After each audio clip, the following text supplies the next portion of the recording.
ದೇವರನ್ನ ಬಿಟ್ಟು ಜೆಡಿಎಸ್ ಯಾವ ಹೆಜ್ಜೆಯನ್ನು ಇಡಲ್ಲ ಅನ್ನೋದು ಎಲ್ರಿಗೂ ಗೊತ್ತು.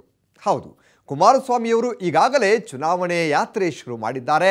ರಾಜಕೀಯ ಪ್ರಯಾಣ ಆರಂಭಕ್ಕೂ ಮುನ್ನ ಅವರು ಮೊದಲು ತೆರಳಿದ್ದು ನಂಜನಗೂಡಿಗೆ. ಶ್ರೀಕಂಠೇಶ್ವರನ ಸನ್ನಿಧಿಯಲ್ಲಿ ಪೂಜೆ ಸಲ್ಲಿಸಿದ ಕುಮಾರಸ್ವಾಮಿ ತಮ್ಮ ಜೊತೆ ಪಕ್ಷದ ಅಭ್ಯರ್ಥಿಗಳ ಪಟ್ಟಿಯನ್ನು ಒಯ್ದು ಪೂಜೆ ಸಲ್ಲಿಸಿದ್ರಂತೆ. ಅಭ್ಯರ್ಥಿಗಳ ಪಟ್ಟಿಗೆ ನಂಜನಗೂಡಿನಲ್ಲಿ ಪೂಜೆ. ಶ್ರೀಕಂಠೇಶ್ವರನ ಆಶೀರ್ವಾದದೊಂದಿಗೆ ಚುನಾವಣೆಗೆ ಸಿದ್ಧತೆ. ಅಂದು ನಂಜನಗೂಡಿನ ಶ್ರೀಕಂಠೇಶ್ವರ ದೇವಾಲಯಕ್ಕೆ ತೆರಳಿದ್ದ ಕುಮಾರಸ್ವಾಮಿ ಬರಿಗೈಯಲ್ಲಿ ಹೋಗಿರಲಿಲ್ಲ. ಬದಲಾಗಿ ತಮ್ಮೊಂದಿಗೆ 2018 ಚುನಾವಣೆಗೆ ಸಿದ್ಧಪಡಿಸಿದ 90 ಅಭ್ಯರ್ಥಿಗಳ ಮೊದಲ ಪಟ್ಟಿಯನ್ನು ತೆಗೆದುಕೊಂಡು ಹೋಗಿದ್ದರು. ಅಭ್ಯರ್ಥಿಗಳ ಮೊದಲ ಪಟ್ಟಿಯನ್ನು ಶ್ರೀಕಂಠೇಶ್ವರನ ಮುಂದಿಟ್ಟು ಆಶೀರ್ವಾದ ಬೇಡಿದ್ರು. ಆ ಮೂಲಕ ಮುಂದಿನ ವಿಧಾನಸಭಾ ಚುನಾವಣೆಗೆ ಕೆಲಸ ಆರಂಭಿಸಿದರು ಕುಮಾರಸ್ವಾಮಿ.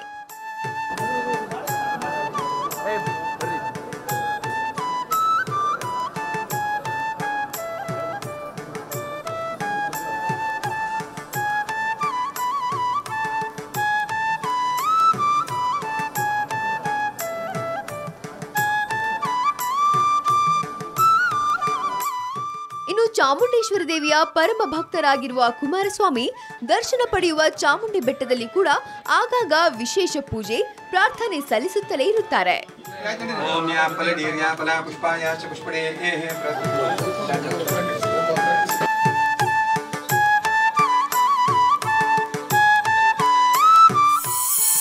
ದೇವೇಗೌಡರು ನಡೆಸಿದ್ದರು ಅಮಾವಾಸ್ಯೆ ಪೂಜೆ. ಆದಿಚುಂಚನಗಿರಿಯ ಕಾಲಭೈರವೇಶ್ವರನ ಸನ್ನಿಧಿಯಲ್ಲಿ ದೇವೇಗೌಡರು 3 ಅಮಾವಾಸ್ಯೆ ಪೂಜೆ ಸಲ್ಲಿಸಿದರು. ಪತ್ನಿ ಚೆನ್ನಮ್ಮ ಅವರೊಂದಿಗೆ ಆದಿಚುಂಚನಗಿರಿ ಪೀಠಾಧ್ಯಕ್ಷ ನಿರ್ಮಲಾನಂದ ಸ್ವಾಮೀಜಿ ಸಮ್ಮುಖದಲ್ಲಿ ಅಮಾವಾಸ್ಯೆ ಪೂಜೆ ನೆರವೇರಿತು. ದೇವೇಗೌಡರ ಬಳಿಕ ಕುಮಾರಸ್ವಾಮಿ ಕೂಡ ಪತ್ನಿ ಅನಿತಾ ಅವರೊಂದಿಗೆ 3ನೇ ಅಮಾವಾಸ್ಯೆ ಪೂಜೆ ಸಲ್ಲಿಸಿದ್ದಾರೆ.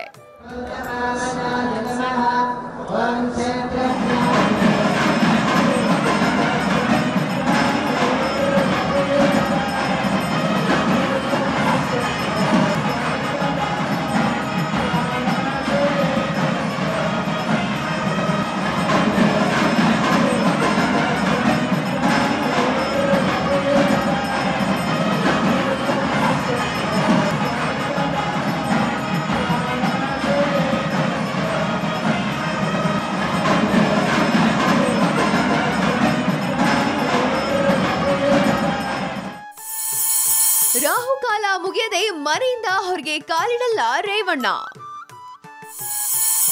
ದೇವೇಗೌಡರಿಗಾಗಿ ದೇಗುಲ ಸುತ್ತುತ್ತಾರೆ ರೇವಣ್ಣ. ಇನ್ನು ದೇವೇಗೌಡರಿಗಿಂತಲೂ ಹೆಚ್ಚು ದೇವರ ಸನ್ನಿಧಿಯಲ್ಲೇ ಕಾಲ ಕಳೆಯುವವರು ಗೌಡರ ಹಿರಿಯ ಪುತ್ರ ಎಚ್ ಡಿ ರೇವಣ್ಣ. ರಾಹುಕಾಲ ನೋಡಿಕೊಂಡೇ ತಮ್ಮ ಎಲ್ಲಾ ಕೆಲಸ ಕಾರ್ಯಗಳನ್ನ ಮಾಡುವ ರೇವಣ್ಣ ಪ್ರತಿನಿತ್ಯವೂ ದೇವಸ್ಥಾನಕ್ಕೆ ಭೇಟಿ ನೀಡುತ್ತಾರೆ. ದೇವೇಗೌಡರ ಆರೋಗ್ಯದಲ್ಲಿ ಸ್ವಲ್ಪ ಏರುಪೇರಾದ್ರೂ ರೇವಣ್ಣ ಮೊದಲು ಹೋಗುವುದೇ ದೇವಸ್ಥಾನಕ್ಕೆ. ಅಷ್ಟರ ಮಟ್ಟಿಗೆ ದೇವರಿಗೂ ರೇವಣ್ಣ ಅವರಿಗೂ ಅವಿನಾಭಾವ ಸಂಬಂಧವಿದೆ.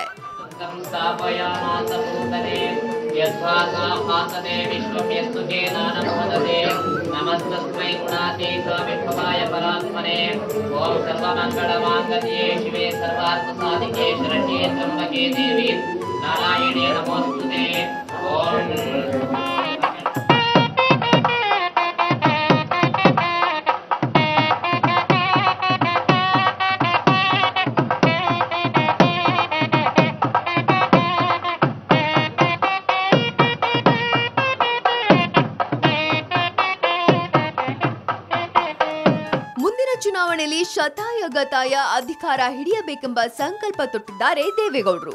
ಹೀಗಾಗಿ ದೇವೇಗೌಡರು ಮತ್ತು ಕುಮಾರಸ್ವಾಮಿ ದೇವರ ಬೆನ್ನು ಬಿದ್ದಿದ್ದಾರೆ. ಪಕ್ಷ ಸಂಘಟನೆಯ ಜೊತೆಯಲ್ಲೇ ದೇಗುಲ ಪ್ರದಕ್ಷಿಣೆಯೂ ಮುಂದುವರೆದಿದೆ.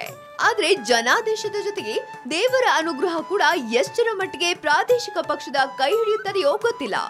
ದೇವರನ್ನೇ ನಂಬಿರುವ ಗೌಡರನ್ನ ದೇವರು ಕೈ ಹಿಡಿಯುತ್ತಾರೆ ಅನ್ನೋ ನಿರೀಕ್ಷೆಯಲ್ಲಿದ್ದಾರೆ. ಆದ್ರೆ ಜನ ಏನು ಮಾಡ್ತಾರೆ ಅನ್ನೋದನ್ನ ಕಾದ್ ನೋಡ್ಬೇಕು.